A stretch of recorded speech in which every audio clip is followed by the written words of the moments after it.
meeting to order at 6:06. And let's see, I guess we need to do the disclaimer first. Kathleen, are you prepared to do that? I certainly am. I pulled that up ahead of time this time. Good evening and welcome to the Library Advisory Board meeting. We are glad you're here. Before we get started, a few housekeeping items. Due to recent changes in Oregon Public Meetings Law, our meetings will now be recorded. Once the video is processed by the city's web team, it will be published on our board's webpage for public viewing. All public attendees are invited to participate in the meeting at the designated opportunities. If you would like to make a comment or ask a question, use the raise hand function on Zoom to indicate so, and we will unmute your microphone for you to share. You can also use the chat feature at any time or submit a question using the Q&A function at the bottom of your screen. Okay. Well, for some reason, I'm not seeing those extra features on my screen tonight that I usually do. Is anybody else experiencing that? I see them, the Q&A and the chat. Yeah, you have them? Mm-hmm. Okay, then it's just me. I won't worry about it. So first, we have a couple of things on our agenda tonight, in addition to the usual things. We're going to talk about an updated strategic plan a little bit, and we have our chapter or our board elections, and we'll start with the approval of the meetings, minutes from last month's meeting. Has everybody had a chance to read them? Okay, can I get a motion to approve? Sarah and Sarah, okay. I didn't see who was first. Is that the aforementioned tail, Sarah? Yes, You're so muted. you can see how floofy it is. He had no idea his tail was on fire until my fiance put it out. I've heard of a cat on a hot tin roof, but not a cat with its tail on fire, although it does sound like maybe the name of a mystery novel. Yeah, so pro tip, don't leave candles on coffee tables where cats can walk past them. Well, hopefully the SPCA won't have a chance to watch this video. Okay, so all in favor of approving the meeting minutes, say aye. Aye. Aye. Okay, minutes are passed. And we move on to the public forum, and we have no public forum tonight, it looks like. No city council report tonight. Glenn, is anything going on with the city we should know about? Well, there are some exciting things happening. The city has extended an offer to one of the 3 finalist candidates for the interim city manager position. My understanding is that individual has accepted. It's not public knowledge yet, so unfortunately I'm not at liberty to disclose their identity. But the good news is apparently they're going to be starting earlier than anticipated. In fact, I think they're supposed to be starting sometime next week. Oh. And this is that is exciting. Go ahead, Andrew. This is one of the 3 people that were on the web interview? Correct. During the social hour last week and the city council meeting, yes. One of the 3 finalist candidates. And rumor has I watched that. What's that? I said I watched it. Did you watch that too, Andrew? I did, yes. Did anybody else have a chance to take a look? Kristin? Yeah, I was very impressed with the candidates, especially a couple of them. Incredibly qualified. I wish one of them was more interested in the job permanently. Well, that said, there is nothing preventing the interim city manager from deciding to throw their hat in the ring for the permanent position. So even though all 3 demurred and indicated that they were not interested, who knows, after 6 months on the job here at Beaverton, they may decide that it's just too good of an opportunity to pass up. Especially and Beaverton's the best city ever. Right? Especially once they get to work with the department heads, they'll be like, oh, I never want to leave this place. Well, you know, they're going to be in the middle of so many things at that point. It will be very hard for somebody to give that up, I would think. Quite possibly. So there's that happening. And then, of course, we have two new city councilors who will be sworn in January. Mayor-elect Beatty has yet to announce her resignation from her position. So no word yet as to the timing of that vacancy, but that will be a third vacancy on the council that will need to be filled. And then, of course, the city charter, the new city charter takes effect January the 1st. So, and then, of course, the new mayor will be sworn in. So lots of changes coming up for the city. It's an exciting time to be in Beaverton. Indeed. Maybe even the United States. But But I didn't say that. But yes, lots of change, lots of excitement with vaccines. So maybe we can get in the library sooner rather than later, and Oh my gosh, I hope so. be very optimistic about right now. What, Everybody, Sarah? go ahead. If we can get the library staff to be declared essential workers by the Oregon Health Authority, yes, we can be first in line for the vaccine. So can you all get busy on that, please, and advocate, call and email the Oregon Health Authority to that effect? Yeah, we can do. Definitely a mental health issue for me. Okay, any foundation news? Yes. So the fall appeal letter, I believe, is going out sometime this week. And the foundation board met last week and they discussed the concept of the bookmobile. The city has offered a decommissioned police radar van, full-length 16-foot van for the library's use, if we so desire. The foundation board agreed in principle to fund the modifications to the van to make it suitable for our purposes. There's work underway to obtain quotes on what that would cost.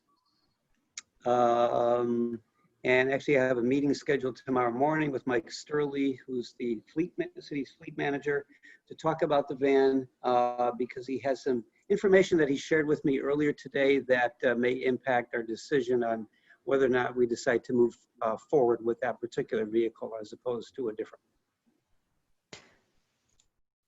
I'm really excited for that.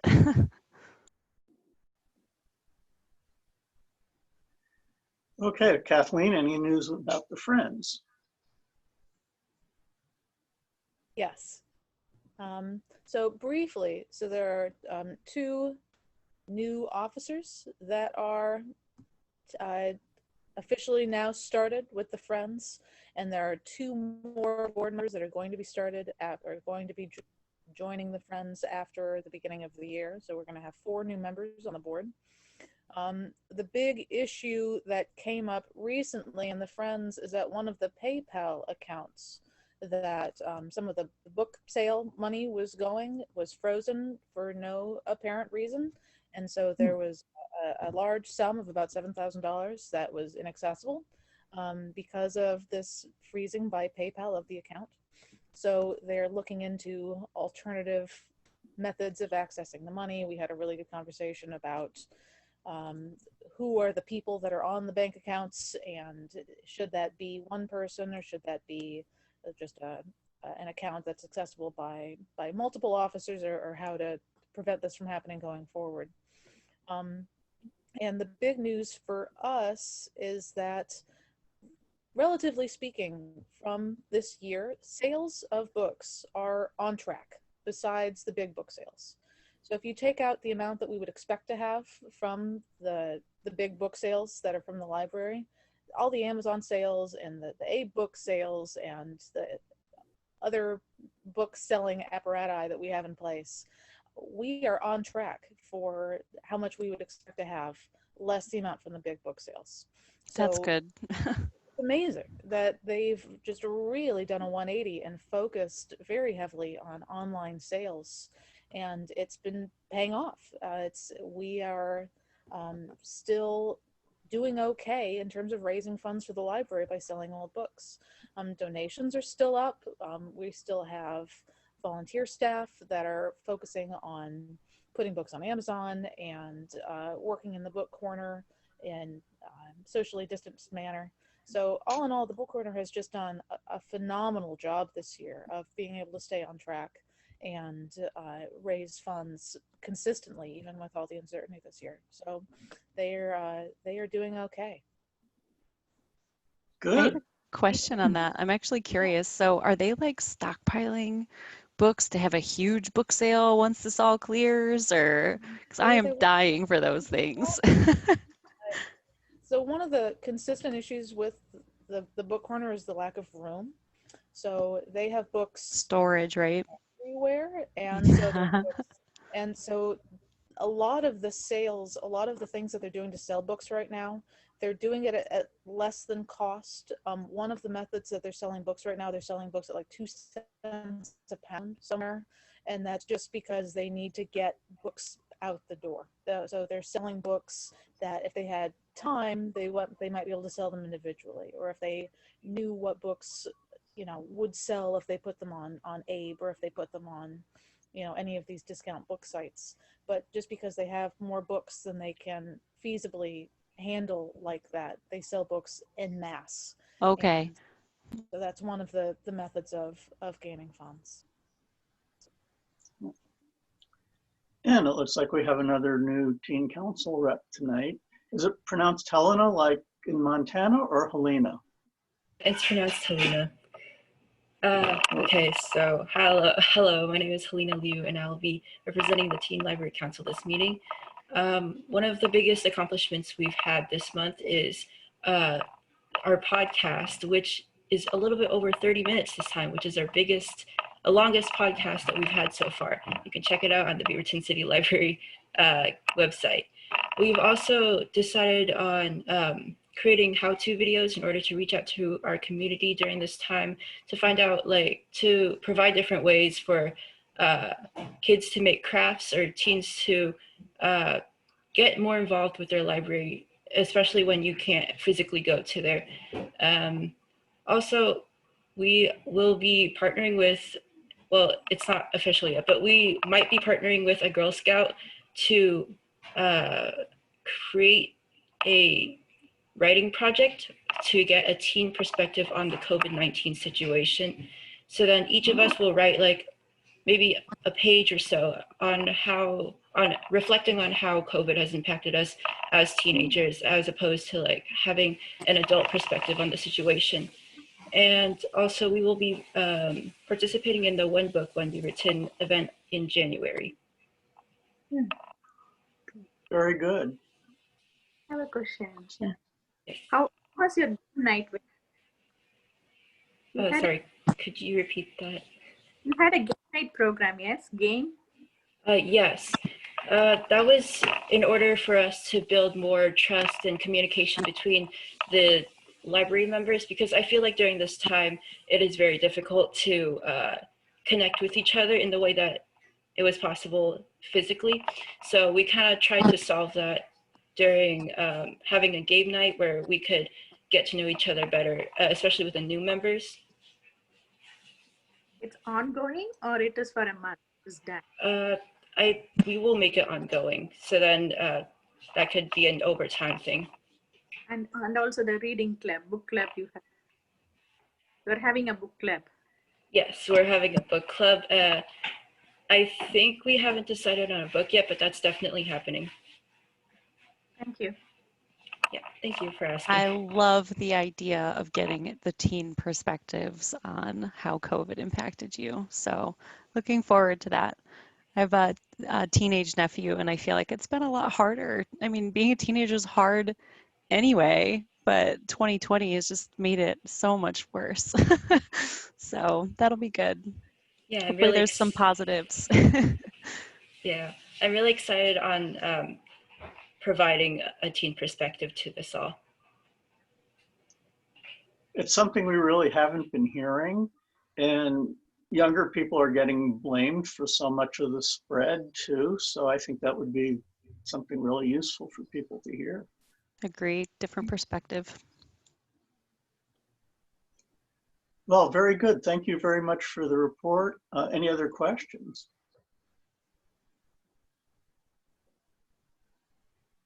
Well, good job. I know it's challenging, especially the first time. So we're really glad to have you and at future meetings too, and especially when we get to do it in person again. So we'll move on to discussing the strategic plan. I guess we implemented the current strategic plan 5 years ago. John, did you my want to? memory correct? Yeah, did you want to do that now, John, or did you want to do that after? Yeah, let's do that now, so that we have enough time for that, and then we'll have the election and then the director's report. Are you okay? Because I was planning on incorporating that into the director's report at the Oh, end. okay, we can do that. A brief director's report and then immediately go into the strategic plan. Is that okay? Sure. Okay. So, Great. well, maybe we should do the election first then. Okay. Let me see, that's all we have left on the agenda, so that we have no choice about completing tonight. So let me put on my glasses and go to the bylaws because the rules for this are a little bit complicated. At the last board meeting of the calendar year, board members shall elect officers. Nominations shall come from board members.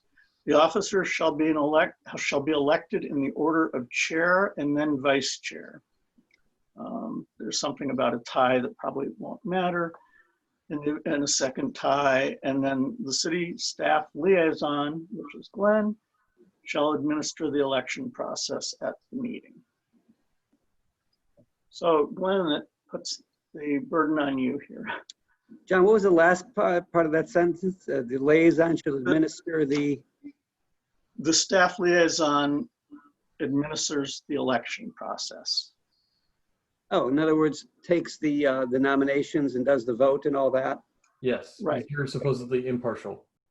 Okay, happy to do Right. so. So what I will, however, interfere. Oh my gosh, this is our last of the year, isn't it? It is. And because we're online and this is being recorded, and I think we have a right to a private vote for whoever the nominees are so that nobody has to be embarrassed if there are more than one nominee for either position. So I was just going to suggest that maybe we email Glenn or Kristin with our votes. Does that work for everyone? Yeah, or we could do like a poll. Like, doesn't SurveyMonkey do free polls? You can send a link out. Kathleen? So somebody has to be nominated. And so are we going to, because there are people who aren't here, so are we going to send an email with this is who's been nominated for the position, who would you like to fill it, or how are we going to make that happen? I am You have going to to do it now. interpret, I was going to interpret the bylaws to mean no people who are present at the meeting vote. Okay. And that's arbitrary unless Glenn disagrees. No, I agree, and that's fine. If after the nominations are made, John, if folks want to send their votes to me, directly to me via email, so gferdman@beavertonoregon.gov, I'll be happy to take the tally. But I think nominations are public. Sure. So Glenn, I'll turn it back over to you then to conduct the election. Okay, thank you, John. So first up, it sounds as if we need to get any nominations for the chair of the Library Advisory Board for next year. So do I hear any nominations for chair of the Library Advisory Board starting in January of 2021? Quick question. Is there anybody on the board that's currently ineligible because of term limits? We are all eligible. Everybody on the current board is returning as a regular member. And we will be adding, by the way, I just found out today, 2 alternates for the board, the 2 people who Glenn and I submitted to the mayor to join the board as alternates. Will be on our board next year as alternates. So then after next year, Brad and I will be leaving the board because of term limits. So it is our last year. Oh no. I think that's a thank you. I'd be sad to see you go, that's all. Okay, any other questions before we open it up for nominations for the chair? All right, hearing none, I'd like to open it up for nominations for the chair of the Library Advisory Board for the term January through December 2021. John. Okay, I hear a nomination for John Henshell. Any others?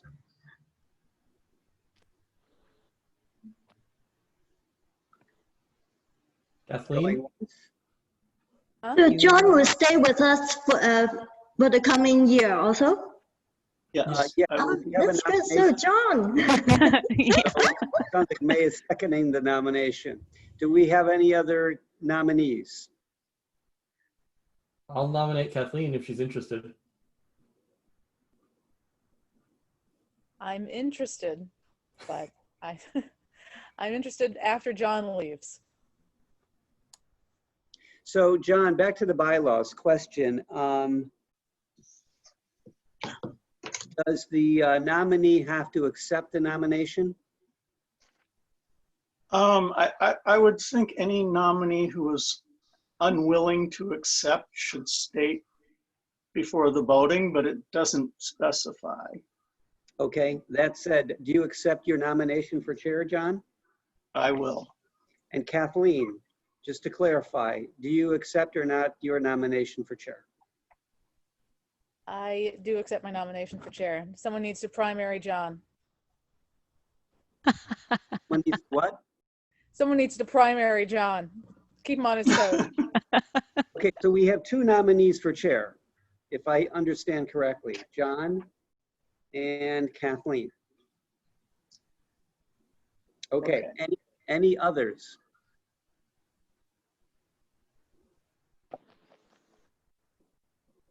Okay, hearing none, let's just do them both at once just to make things easier. Do I hear any, now we're going to take nominations for the vice chair for the same term, January through December 2021. Do I hear any nominations? Well, I will nominate Kathleen, which is tricky, pending that she is an elected chair, of course. I'll second that. I accept the nomination. Okay. All right. Kathleen as vice chair. Any other nominees? I'll nominate John, assuming he is not chair. Andrew, John, do you accept the nomination for vice chair if you're not elected as the chair? I guess I can do that. We'll do the old switcheroo. I'll take that as a yes. Do we have any other nominees for vice chair? you can nominate Sorry? Andrew for the vice chair. Yeah. Are you nominating Andrew, Sarah, for vice chair? Yeah. Okay. Andrew, do you accept the nomination? I do. Okay. All right. This is getting interesting. Any other nominees for vice chair? I will nominate Sarah. Okay. Sarah, do you Which accept? one? Oh, Right. Sara Raj, right? Okay. I have Kathleen, two can you new please at this. clarify which Sarah, Kathleen? Raj. Okay. Sarah Raj, do you accept the nomination for vice chair? Yes, I do. Okay, very good. Any other nominees for vice chair? We're running out of names.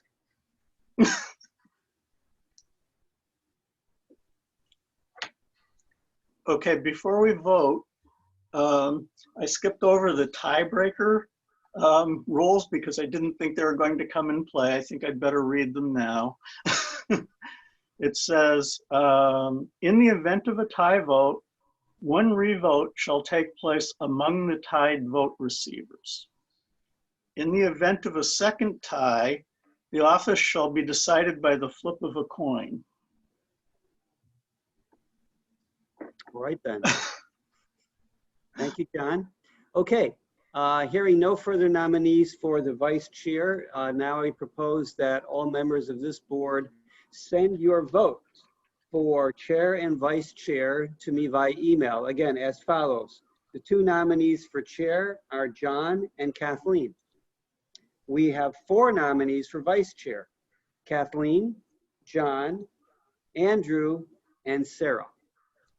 So with that, I bid you please email me at gferdman, F-E-R-D-M-A-N, at beavertonoregon.gov. Okay.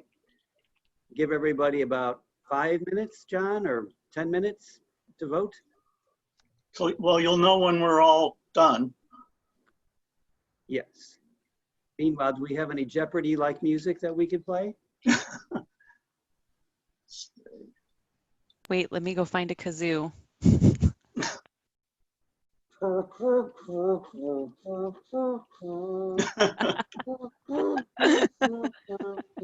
There you go. Perfect. That was pretty Jack of all good. trades.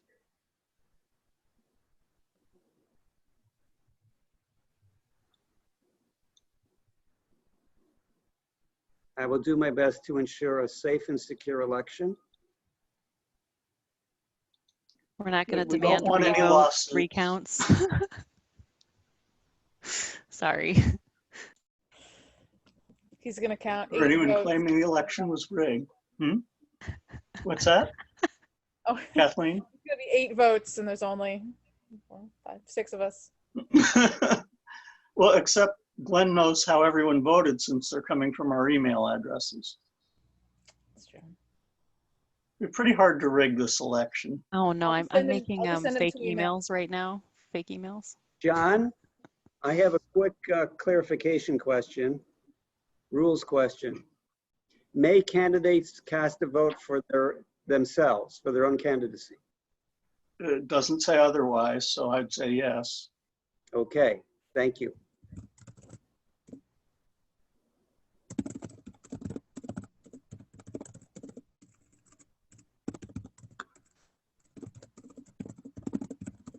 Also, board members can nominate themselves if anyone was too shy to do that, but I think we're a little late for that now. We'll know for next year. Wow, I didn't realize your hair was so long. That's awesome. Thanks. Probably feels so lightweight. It does. Sorry, off topic, guys. Yeah, it looks While great. we're waiting. And I've been wanting to talk about your hair all night. It's Right, I was fantastic. like, can I send her just a direct I love it. message? Yeah. You I use was so going to much say less something too, but I shampoo. figured we weren't allowed. I always cut off enough to donate, so I had to go Awesome. big or go Oh. home.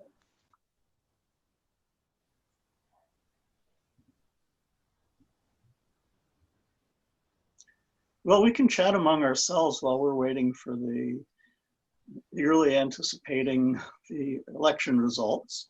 Great. Did you That guys is- decorate your trees? We have like a 2-foot tall Walmart special that is more and more bedraggled every year. So we have yet Okay. to pull it. Mr. Chair, Yes. I have received 6 votes. Does that mean each member of the board has cast their vote? Yes. Okay. All right. Then when you have a 6 members vote, we can't do it. We need a odd numbers for the vote. Yes. We'll No, see if what there's I'm any saying is ties. I just wanted to verify, Sarah, that everyone has voted, and it appears that that is the case. So that said, the results are in, and our new chair for next year is Mr. John Henshell. Yay. Congratulations. Thank you. And our new vice chair for next year is Kathleen. Congratulations. Okay. Thank you. Congrats. Well, so we return to business as usual. But it was an Again, exciting event. It was an exciting event. Yeah, we pending always lawsuits. we always support from the back.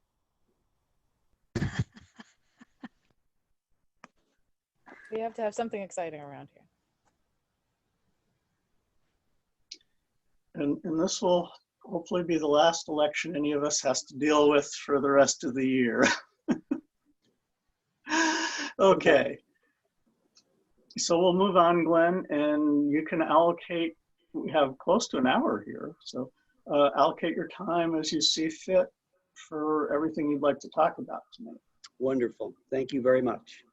Okay, so let's move on, please, to the director's report. And beginning with the Book Corner Integration Project, there was a work session, yesterday's council meeting, to discuss the status of the project and to get direction from the council members and whether or not they wish to have the city engage in negotiations, exclusive negotiations with the developers who wish to purchase the Book Corner property on which the property rather on which the Book Corner stands.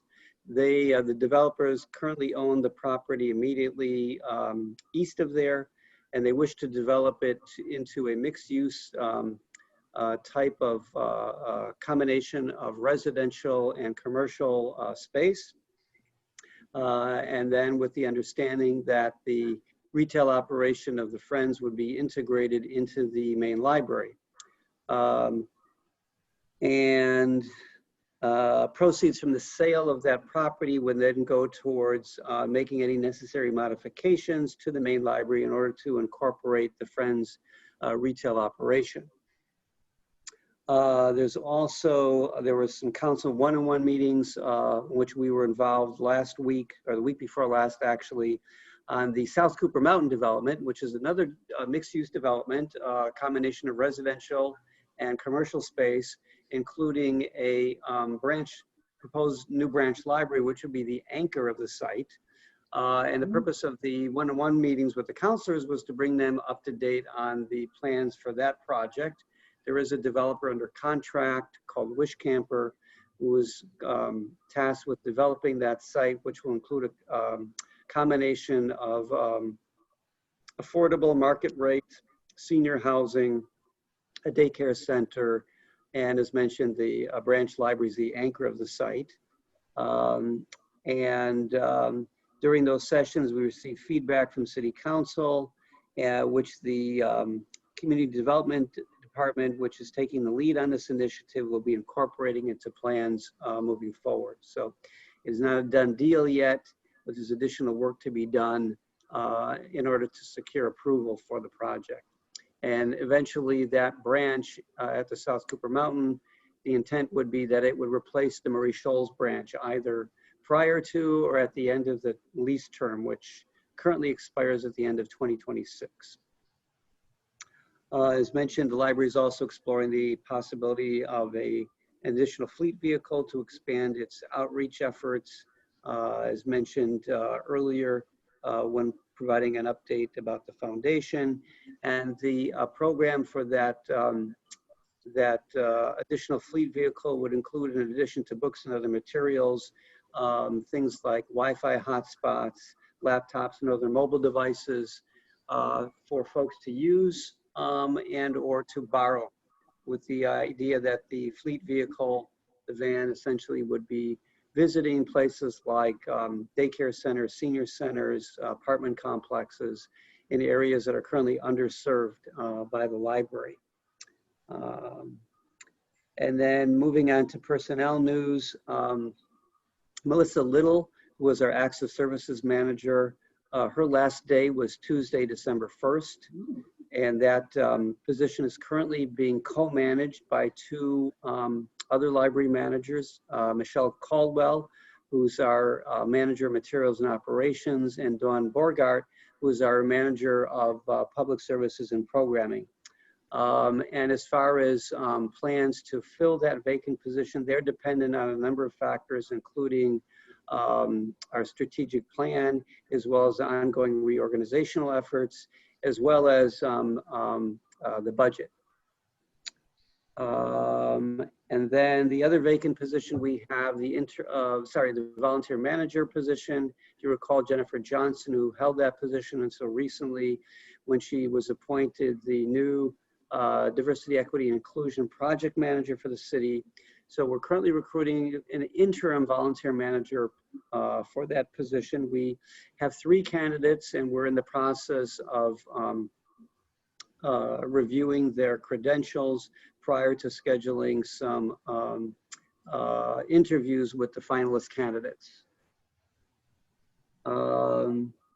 And then we recently updated the library's phone message to include a Spanish language option, which I believe is the first time that we've had such an option available to patrons, and it's already being used. And Kristin, you have a bit more longevity at the library than I do, so please feel free to correct me if I'm mistaken as far as whether or not the library's ever had a Spanish language phone line option before. Not to my knowledge, no, it's fantastic. Yeah, it's really cool. And then we recently, at the beginning of this week, as a matter of fact, expanded our hours of operation for our current services, including our curbside service, which is now back up to 6 days a week again, with the exception of Thursday. Also our computer lab, so the hours and days of operation of the computer lab, as well as our reference service, are all the same here at the main library. And in talking with staff, providing additional service hours for our curbside has achieved our goal, which is to level out demand for that service. And as a result, we're no longer seeing large lines of folks queuing up in front of the library waiting to receive their books, because now we have greater hours of operation for folks to do so. So it seems as if expansion of those hours has already proven to be successful. And the other, oh, excuse me. Go ahead. Just wanted to add the other benefit of that. I found out when I had an appointment to pick up books Saturday, I was able to make an appointment a few days out. And I think the previous times I'd done it had been more than a week before I could get an appointment. So I mean, that's a definite benefit. Thank you for pointing that out, John, because that was an issue, a challenge for us in the past, is that folks, as you pointed out, would have to wait upwards of a week or more to schedule an appointment. And now that those wait times have come down. Curbside service at the branch is currently available 4 days a week and will continue until further notice. And then in agreement with the union, in which we had been in negotiations for a month, we agreed to postpone the opening of the library to the public until January 11th.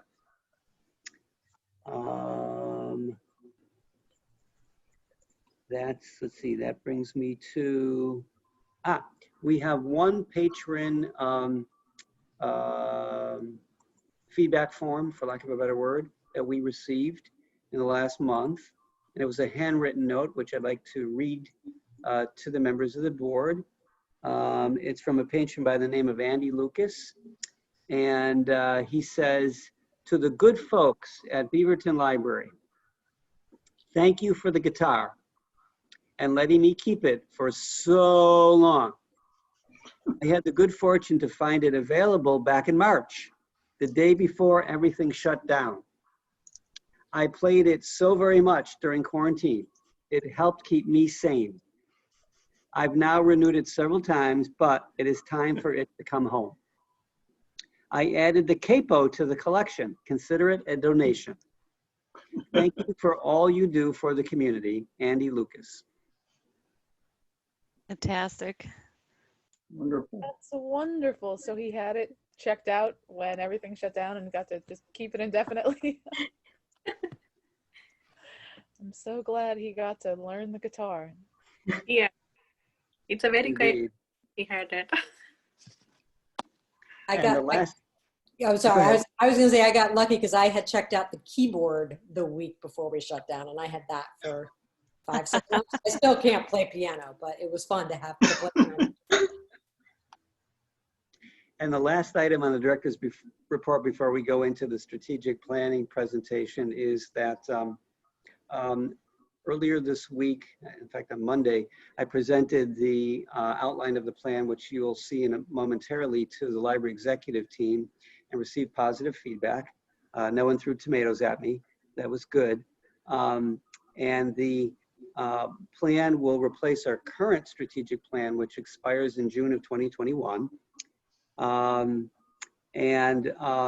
plans are to share this presentation for the plan with additional both internal and external stakeholder groups. I've already been reaching out to them for the next phase of the process, and will also include the Library Advisory Board, the foundation, etc., to solicit input specifically on mission, vision, and values, which will be the central tenets and concepts of the plan, as you will see momentarily as part of the presentation. So without any further ado, I would like to go ahead and share my screen with you all and go right into the presentation.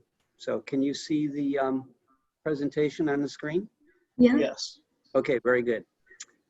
Okay, so as mentioned, our current strategic plan expires in June of 2021.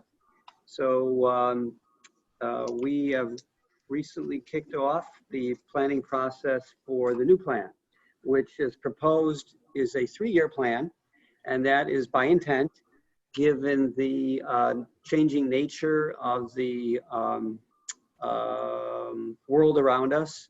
It was felt that a 5-year plan would be a little bit too far out, given how quickly things have been changing, particularly since the onset of the pandemic.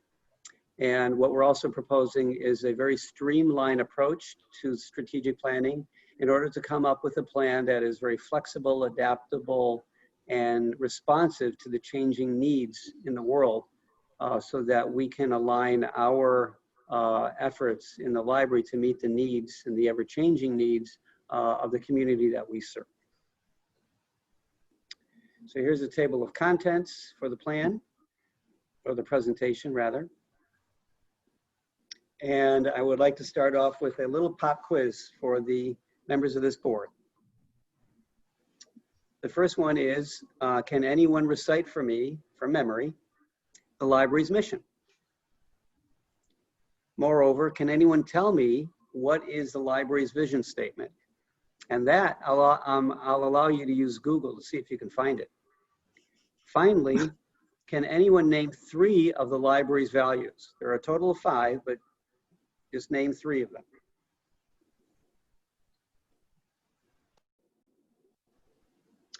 So beginning with the mission, are there any takers?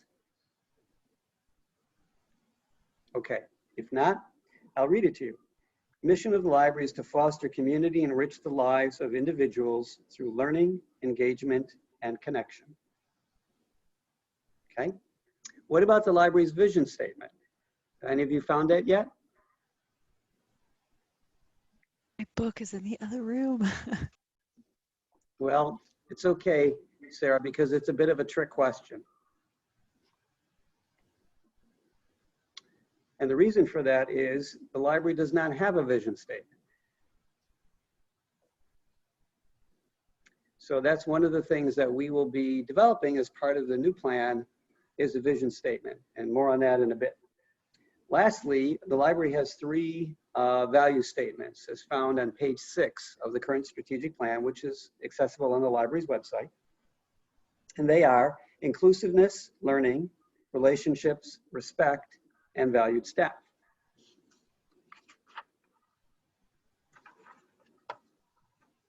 Okay, here is Glenn Ferdman's take on traditional strategic planning processes, based on my 30 years of experience in the library world, having worked for nonprofits, for-profits, Fortune 500 companies, and every manner of library that is known to humankind, including public libraries, academic libraries, school libraries, healthcare, law libraries, medical, etc., you name it. And having been involved in more strategic planning processes than I care to remember, is that many of them, unfortunately, don't really live up to their promise. and they are often time consuming, and they leave participants feeling frustrated, as well as in some cases their values compromised. And as a result, by the end of the process, many participants just feel a sense of relief to be done with it and have no desire to revisit the plan anytime soon. And as a result of which, the plan is often doesn't accurately reflect the values of the organization and or are difficult to remember, communicate, implement, and inflexible and inspiring. Which is one reason, by the way, why they often have a 5-year lifespan, because they're so exhausting to produce, and in many cases, people have little desire to revisit them. So clearly, I have a very positive take on strategic plans. So, by contrast, what if instead we could come up with a process that was quick, easy, and dare I say, because I know I'm talking about strategic planning, fun. And the results of that would accurately reflect the values of the organization, were inspiring, easy to communicate, implement, and update. Is such a plan possible? So what if instead the plan focused on the organization's core concepts, or what I'm calling the core concepts, which, as mentioned earlier, I've identified as the mission, vision, and values.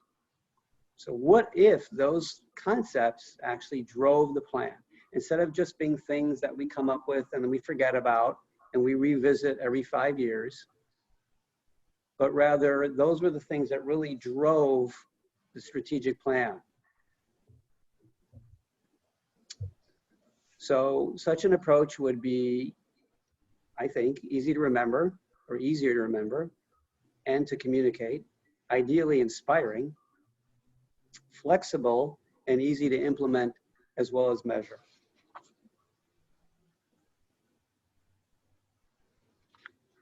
Okay, so what would such an approach look like?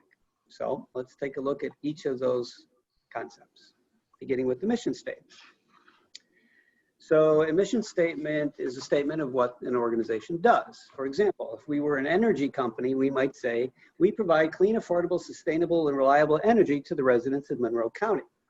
Bonus points if you know which Monroe County I was thinking of. And if you happen to know which library school I graduated from, that's your hint. Think Midwest. Think Hoosiers. That's what I was thinking, Indiana. Indiana University. In fact, I was there the last time the Indiana Hoosiers men's basketball team won the NCAA tournament. I was working in the library that night and almost ran over a student who ran in front of my car screaming his head off in celebration. It was a very memorable evening. So another way to think about mission statements is as a statement of the organization's strategic directions.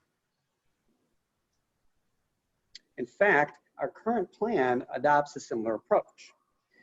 For example, the mission, going back to the mission of our current mission, is to foster community, enrich the lives of individuals through learning, engagement, and connection, which align with the strategic directions of the library, which are learning for everyone, community destination, and community connector. So there is a direct relationship between the mission and our strategic direction. The next statement is the vision statement, which is a statement of what the organization strives or aspires to be.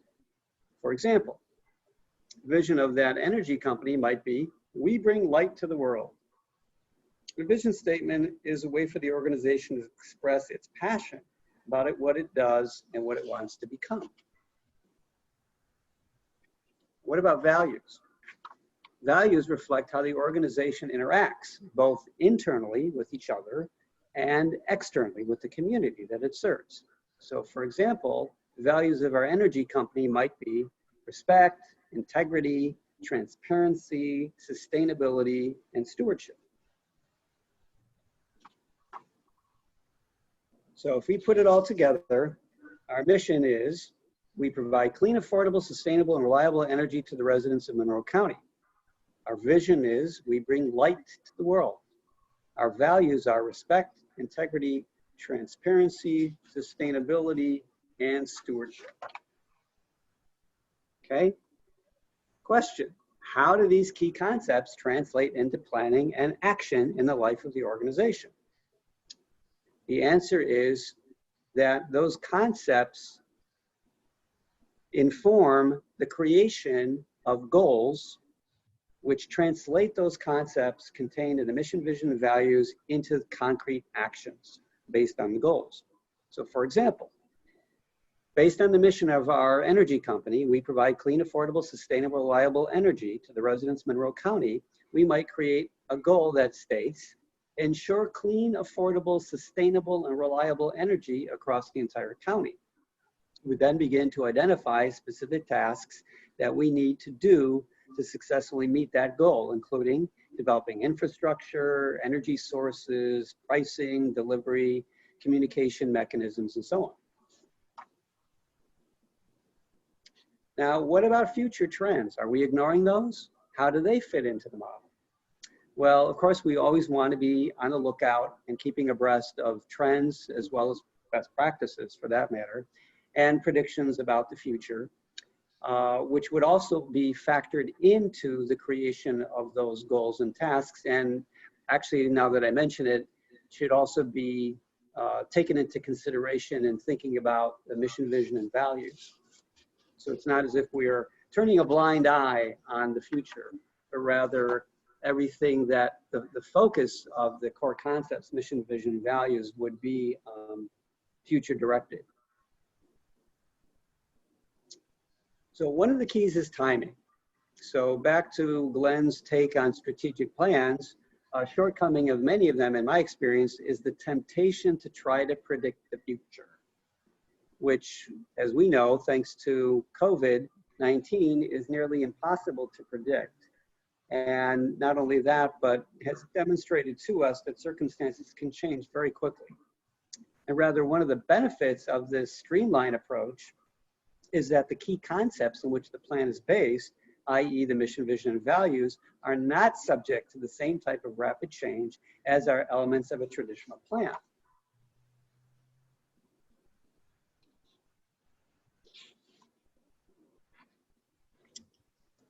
So as mentioned, the key lies in placing the focus on mission, vision, and values, which will then drive the creation of goals, actions, and measures.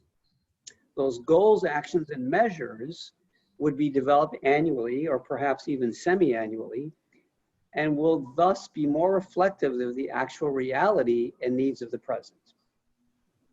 This approach ensures timeliness as well as provides flexibility corresponding to what is happening in the world today. So with that, I would like to open it up to any questions that you might have regarding this proposed process for the development and creation of the plan based on these core concepts of mission, vision, and values, which will then inform the creation of goals and actions and measures. Wow, there's a lot to digest there. And I think I'm going to be a little hypocritical to my own beliefs, because generally I agree with everything you said about strategic plans in general. Certainly goals, which I think are counterproductive for most organizations. They tend to cause more harm than good, especially when goals aren't met and nothing is put into place about what will happen. Do salespeople get fired if they miss their quotas? Do they get 2 more months where they're in panic mode because they're going to get fired if they don't meet their quota? Things like that. But I feel like I want to defend this existing strategic plan because I think we did a real good job of implementing it, including after you took over. Looking at the community connector leg, for example, certainly we have done so much of that. One book, One Beaverton, being something that directly relates to that objective. Loud at the Library was a community destination when we had that. So I think we've done some very successful programs, some of them long-lasting, that emanated from that framework. So looking at a strategic plan as an outline. This comes from being a writer, right? I tend to see things sometimes in outlines where you have your top level Roman numerals and then the capital A, and you're drilling down to subcategories. I think the strategic plan has been pretty successful from that standpoint. Mm-hmm. But I'd be very interested to see what everybody else has to say on that. Mm-hmm. Thank you, John. Anyone else care to comment? I had a question. If goals are being drafted or determined annually or semi-annually, how long does it take to transform goals into actionable behaviors? And so if goals are changing in these very short time frames, relatively speaking, then how long does it take to go from goal to action in order to fit changing needs? Yeah, so the goals and actions and measures would be developed simultaneously. And I think the timeline for commencing work on them will depend on the nature of the goal and the nature of the project and the associated actions. But the idea is that we wanted to avoid a situation where in many traditional plans, and again, I'm not pointing a finger at our current plan, but those that, for example, take a 5-year lookout and attempt to predict the future and create a series of goals, objectives, actions, and measures for a 5-year period in the future. We believe that given current circumstances, in particular the pandemic, has taught us that we need to come up with a process that allows us to be have a shorter turnaround time between the creation and implementation of those goals and those actions.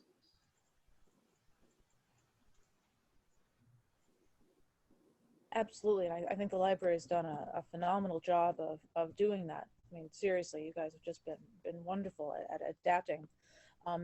So how does this current method of implementing this behavior, how does it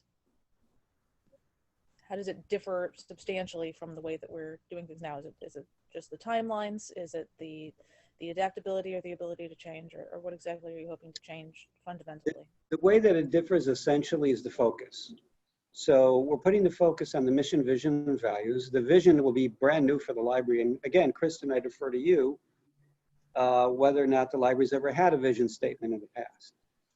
To my knowledge, it has not, but I'm happy to be corrected. Yeah, not that I know of. Yeah. So that's a new thing for us. Plus, the creation of the goals, actions, and the measures, doing that either every 12 months or 6 months, that will constitute a new approach for us. What we've done in the past is we've created an annual list of action items by library division that's tied to the strategic plan, which tend to be these huge laundry lists of items that yes or no get referred to depending on the division. And to replace that with the creation, again, of goals in a more timely fashion that will be more responsive to the actual needs. So it's both, the idea is to be, with creating the mission, vision, and values, to be forward-looking, while at the same time being very responsive to the reality that's in front of us right now, instead of being tied to a plan that is based on predictions 5 years down the road. And when, I'll give you an example. The Community Development Department for the city of Beaverton just announced their strategic plan. And which they had just completed prior to the onset of the pandemic. And so they held on to it. They didn't roll it out because they realized, oops, we got to go back and look at this thing because so much of it doesn't even apply anymore. And so they had to go back and redo it. And so we don't want to be in that situation because we realize that the ground is shifting and has shifted, and that, for example, the Library of the Future will probably look a lot different than it did in the past. And even once the pandemic is over, once we're all received our double doses of the vaccine, and we're going to be looking at, for example, most likely some type of hybrid model, whether it be with respect to programming, a combination of virtual on-site. We'll probably have some form of curbside service going forward, whatever that looks like, as well as a combination of other things. We want to, you know, provide a plan that allows maximum flexibility for us as an organization.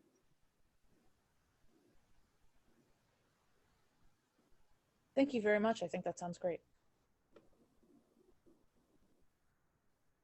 While you're all thinking of, Mei, did you have a comment or a question?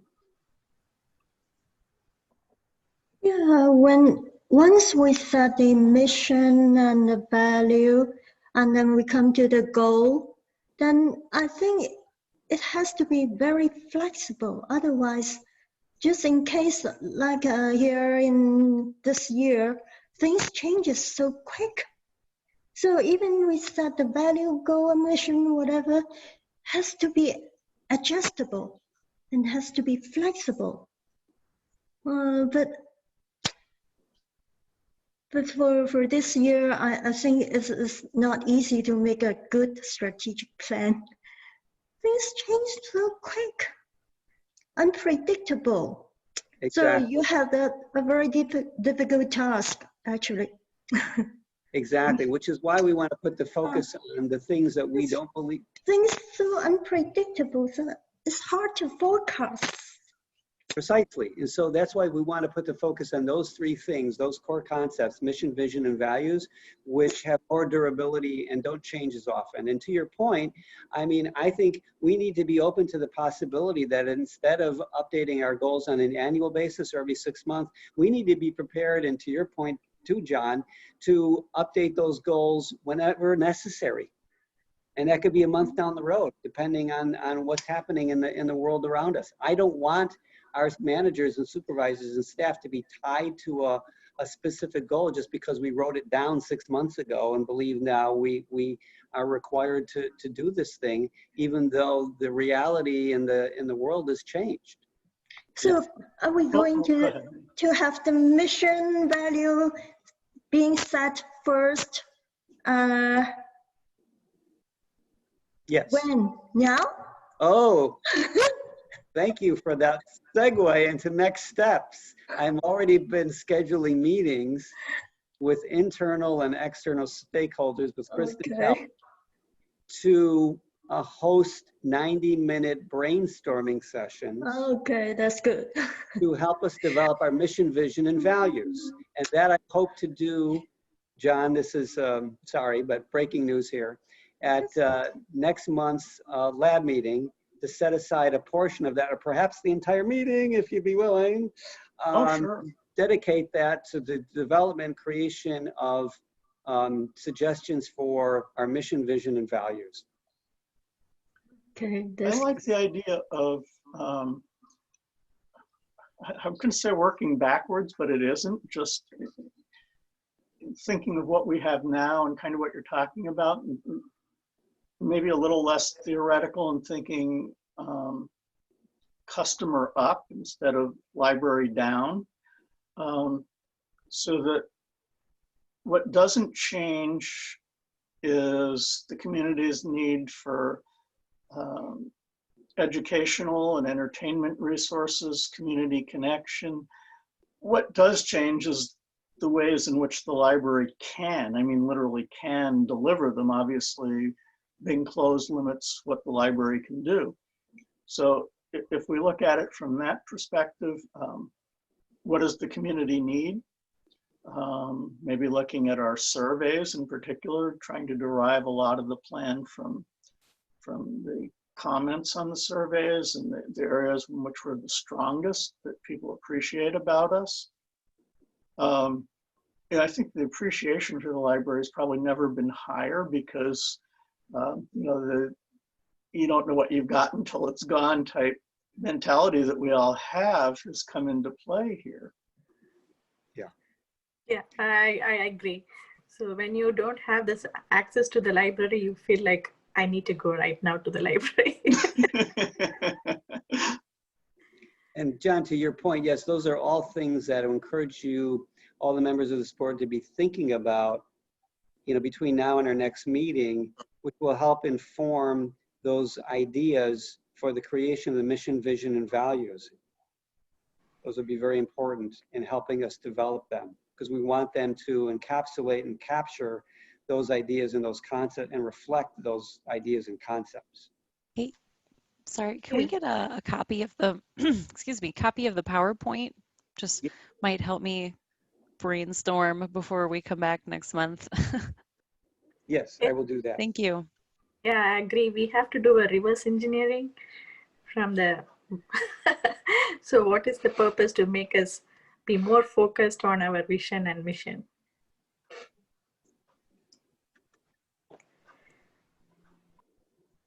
I can say as a staff member, this approach is exciting.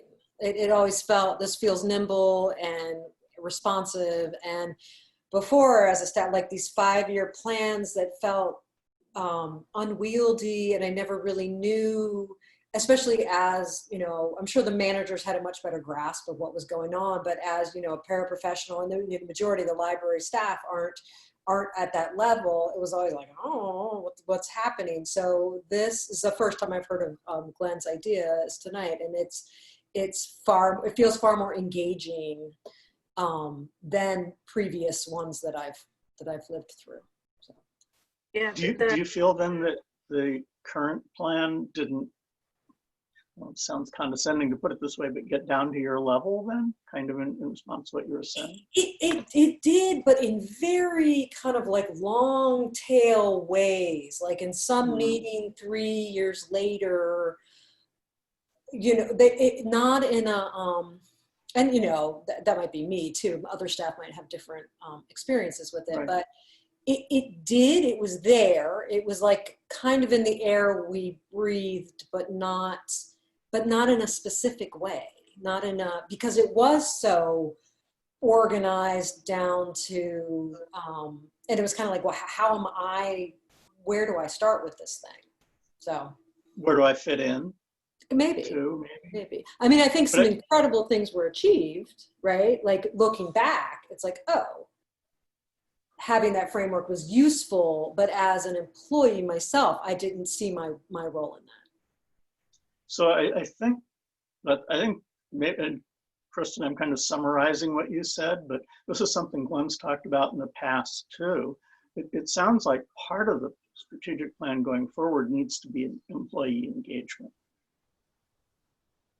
Sure, which might be a lot easier if it's these 3 things that I think I've already even memorized, instead of this long, broken out. Yeah, like, of course, employee engagement is great. And with mission, vision, and values, that's easy. I can rattle off lots of stuff for that as just a singular employee.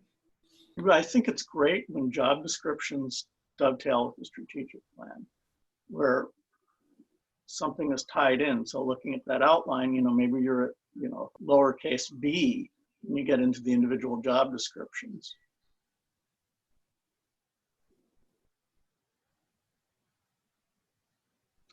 Kathleen, did you have your hand up? Yes, I have a question. If these strategic plans, if the goals can change, and if they're revisited every 6 months or a year, would that be more difficult to implement these massive long-term changes that sometimes do need to happen? If you feel like if you get started on one of these big plans and it could change in 6 months, is that less incentive to focus on these larger scale issues? I don't believe so. I mean, there's no reason why the goals can't remain the same. Just because we're revisiting them doesn't mean we have to change them. So if we believe the goal when we revisit is still valid, then, I'm not for change just for the sake of change. So if the goal is still valid and we still believe in it and it's appropriate and it's serving our community in the way that we envision, then no reason to make a change. So for me, I believe like your goal is going to be the same, but the way you achieve the goal is going to be different.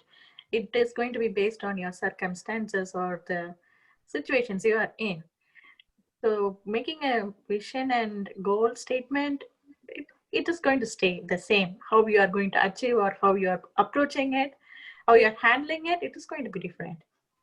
Yeah, and that's another valid point too. And you know, that's the value in going back and evaluating those goals to see if there's a need to adjust, to tweak them, or maybe our approach needs to be different depending on circumstances.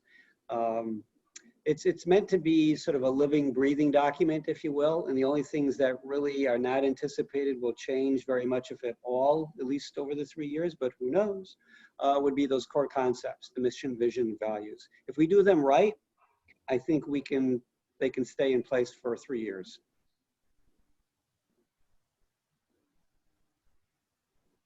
I agree, because now you serve the community, whether you serve it virtually or on site, it doesn't change. You are serving the community. You are connecting with the community. So if you have a statement of bringing the people to library, it is not going to happen this year. So you're in that way, the goal has not been achieved. If you take it into the measures or how it performed, your graph is going to go down. So, but if you have the goal, we are still serving the community in basis of virtual, it's going to be up, or it is your achieve that goal. Yeah, you're right. And then Right, how and yeah, go ahead, John. I was just going to say that's really, I mean, Sarah's kind of saying the same thing I was talking about earlier when I was saying where it's community driven, we're meeting the needs, and how we meet them may change. That's what needs to be flexible. Exactly.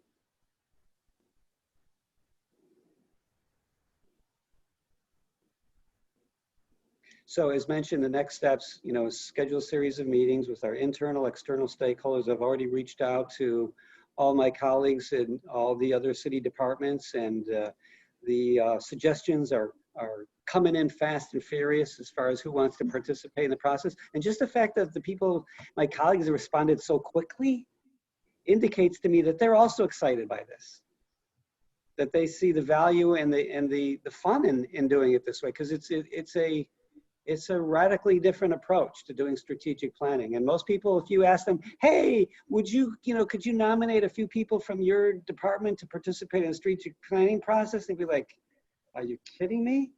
But in presenting this approach to them, I'm like, 190-minute meeting to brainstorm mission, vision, and values. They're like, yeah. And so I sent out that message at like 4:30 this afternoon. I've already got a full inbox full of people who are like, yeah, here's all the people in our department that like to participate in this. So I think it's really struck a chord amongst folks, colleagues, and elsewhere in the city. Who we certainly hope are ardent library users like we are, which has a lot to do with their interests. I think I should say, because I don't know, maybe Kristin knows this, but the previous plan, Abigail hired a consultant to work with a committee. There was, and this happened, I guess, right before I joined the board, this being the end of my 5th year. So there was a committee, which I think was a good thing. It was a community member committee and had several board members on it as well. But yeah, I mean, I think your approach is definitely better. I mean, I don't see any value to bringing in an outsider. We talked about that, John, and it was our firm belief, the leadership team discussed this, that we had enough in-house talent and knowledge of the community. So one of the difficulties and frankly, problems, for lack of a better word, can happen when you bring in a consultant from the outside. They don't know your community as well as you do. So they're going to impose their own ideas about what the community wants and needs on the process. And so we believe that we have enough expertise and knowledge in-house, as well as knowledge of the community, to be able to provide the leadership and the guidance in this process, along with the input from all the various stakeholder groups. And that's the key component of it. And I'm really casting I think, an even broader net this time around as far as, and I've also reached out to colleagues at two other WCCS libraries to nominate and identify staff from their libraries to participate in the process. And so that's going to be something that'll be new as well. And we didn't look at any other library strategic plans except for Tigard's, which I liked quite a bit. And it was quite a bit different than ours. It was more conventional in some ways, but then again, it addressed the community maybe in a warmer way, less theoretical sounding. A lot of mission statements can sound, even that, you know, our mission is to light the world or whatever that line was. That was a vision statement. Yeah. It's Like that's the kind of fluff you see on so many corporate websites, though, that doesn't mean anything. Yeah, we're going to strive for something a little bit more meaningful, but it was, yeah, to try to get the idea across, and it'll be something new and exciting for us because we've never had a vision statement before, and I think it's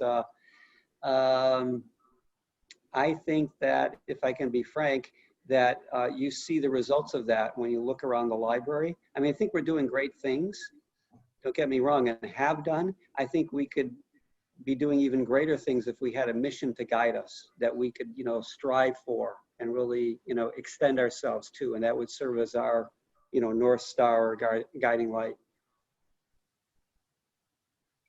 Yeah, I mean, I do think we've done an excellent job of not doing what we've always done. And especially during the pandemic, but we have for years. Yeah. So anyway, that's my presentation of the strategic plan. I'm glad to thank you very much for your feedback. I get the sense that you're, most if not all of you are on board with the concept, and I'm excited to meet next month to brainstorm mission, vision, and values. So come prepared for that. Bring an open mind and your favorite beverage. Whatever that is. I don't know what's about it. I don't have to know. Not my business. And any pets, and I don't know, I see a couple of guitars in the background in people's rooms. Maybe we could. That's not mine. Kristin's talent.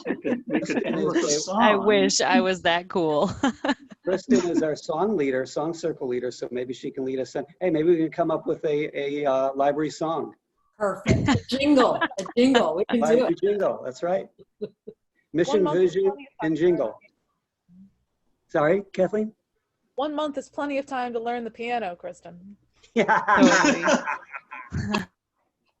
Totally. You play something else. You're muted. Kristin, you're muted. Yeah, no, I play a little. I play many things very poorly.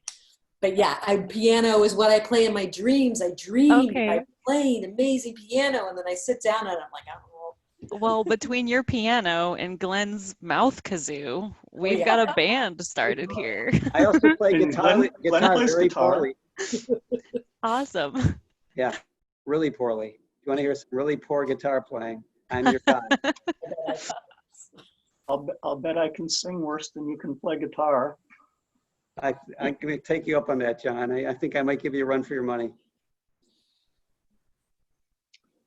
I don't know. My wife, if I sing in the shower or something, my wife wants to call animal control because it sounds like something's being tortured.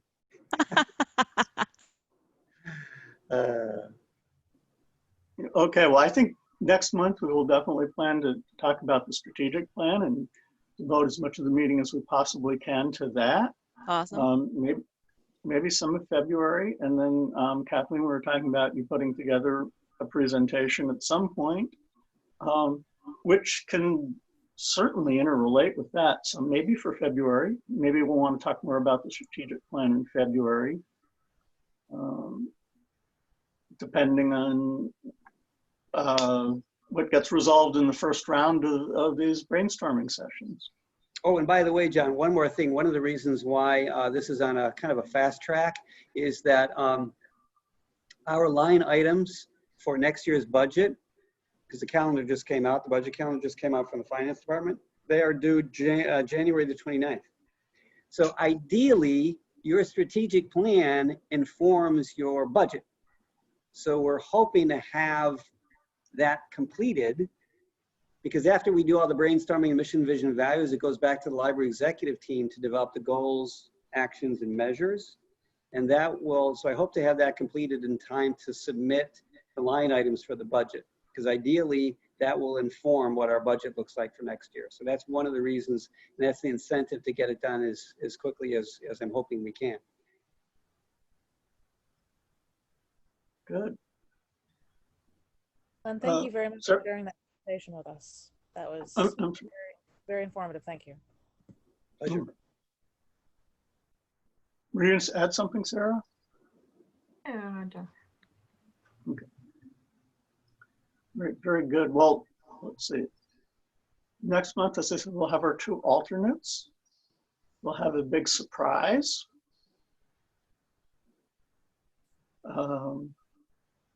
Only Glenn and I are aware of this, but I told Glenn that with the alternates we're adding to our board, we're going to lose some diversity. So you can think between now and next month, another quiz, of how that might be. The trick question, by the way. It is a trick question.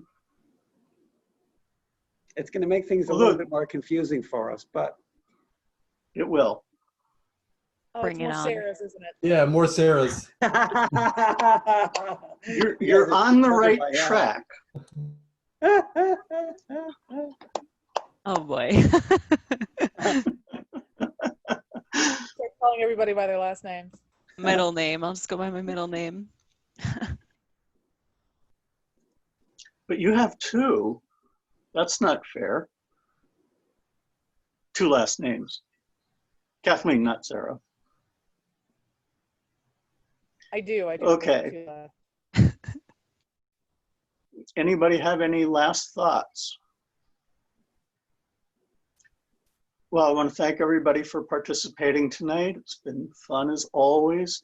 I want to wish everybody who celebrates holidays in December happy holidays and Happy New Year to everyone.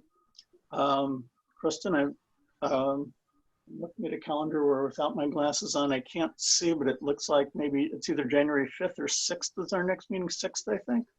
13th. Oh, I'm sorry. Yeah. 13th. And I'll send out to the board this week the meeting dates for 2021. It's the second. Thank you. I don't think there's any conflicts this year, next year. But yeah, I wrote that up today. I'll get that out to y'all tomorrow. Okay. And I did send out welcoming letters to the new members, and I got the date wrong for our next meeting. Easy fix. So there's my first accomplishment. From the city. What's that? When are we getting our thank you checks from the city in lieu of the bank? Yes. Our stimulus checks. There you go. And I do want to apologize. I know that a lot of y'all didn't receive your invites this time. I'm so sorry. I'm trying my best to work with the city to make this as easy as possible. So I do apologize for that. Thank you for like last minute hectic fixing it with Of course. sorry. Yeah. Yeah. I got the one in the agenda, but it didn't work. Yeah. Okay. So what I would like is to just take it over, and then I can have some ownership and I can do some, but so I'll talk with them about what maybe happened this month and if what we can do going forward to make it smoother. Again, this is the first month we've had issues like that, so that's great. But I do apologize for that.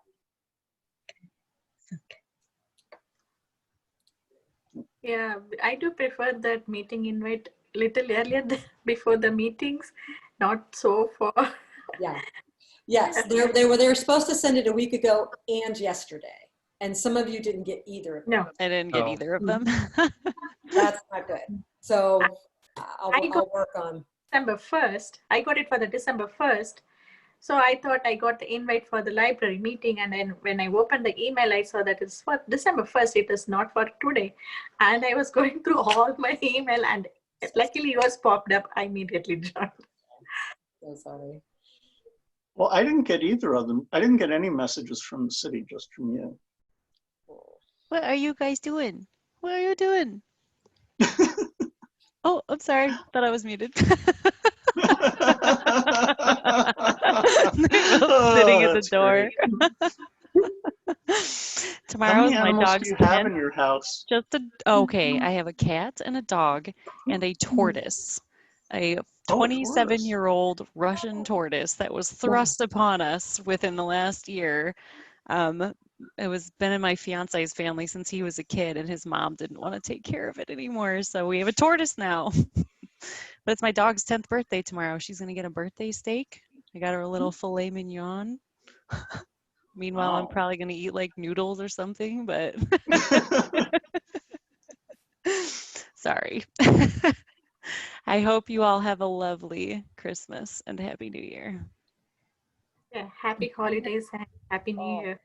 Merry Christmas. A safe Merry Christmas. Yes. Safe. Yes, safe and sane and healthy for everyone. Happy and safe. So Happy and safe. thank you again. I'll call the meeting adjourned at, and any other comments or questions first? I don't want to cut anyone off. Okay, I'll call the meeting adjourned at 7:32.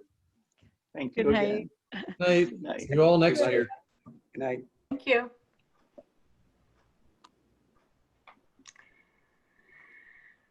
Oh, Kristin, real quick.